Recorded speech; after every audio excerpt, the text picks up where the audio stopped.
এই যে আজকে হচ্ছে ভুনা খিচুড়ি, সাথে হচ্ছে মাংস একটু ডিফারেন্ট করে রান্না করব।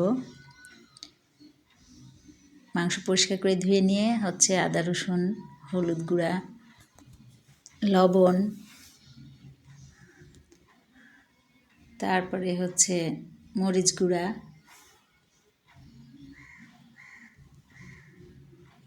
ধনা গুঁড়া,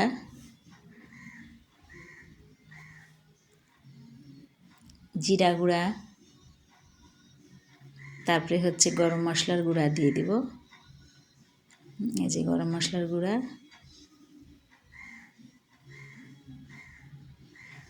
পেঁয়াজ কুচি দিয়ে দিলাম।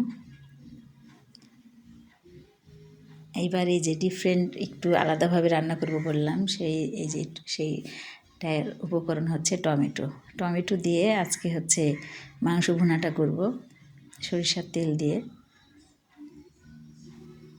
এখন ভালোভাবে এইভাবে নেড়ে চেড়ে মাখিয়ে নেব, দিয়ে এবার ঢাকা দিয়ে দিয়ে কষিয়ে তার পানি দিয়ে এক পর্যায়ে সিদ্ধ করে নিয়ে তারপরে একেবারে ভুনা করে নেব।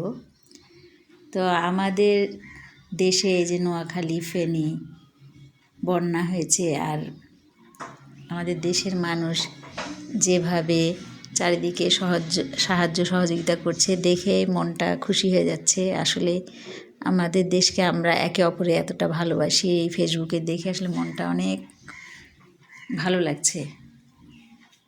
বন্যার্তদের পাশে দাঁড়াচ্ছে সবাই, সাহায্য সহযোগিতা করছে যার যার স্থান থেকে, যার যার ক্ষমতা অনুযায়ী। পোস্টগুলো দেখে মন মানে খুশিতে কান্না চলে আসছে যে এতটা ভালোবাসে দেশের মানুষ একে অপরকে। পোস্টগুলো দেখতেই মনে হয়ে যাচ্ছে। তো এইভাবে যে নাড়া দিয়ে নিয়ে কষিয়ে নেব।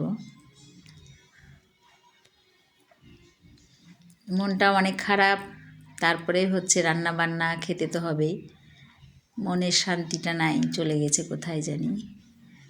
কেন মনে শান্তি নাই বা মন ভালো নাই, যেদিন মন পুরাপুরি ভালো হবে, আল্লাহ যেদিন শান্তি আবার ফিরিয়ে দিবে, সেদিন নিশ্চয় শেয়ার করব যে আসলে মনটা ভালো নাই কেন। তো হচ্ছে খিচুড়ির সাথে এই মাংস অনেক ভালো লাগে, ভাতের সাথেও ভালো লাগবে, সাদা ভাতের সাথে বা পোলাওয়ের সাথে, খিচুড়ির সাথে। তো এই ভুনা মাংসটাই যেভাবে করে নিলাম টমেটো দিয়ে,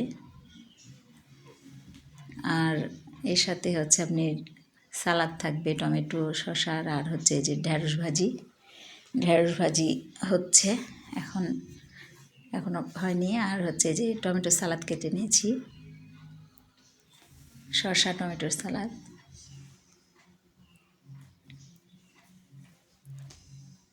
এই যে আমার খিচুড়িটা তো আগে অনেকবার দেখানো আছে, এই জন্য দেইনি।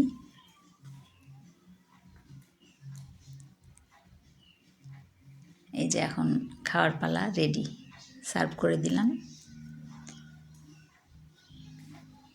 লেবু আর এই যে সালাদ।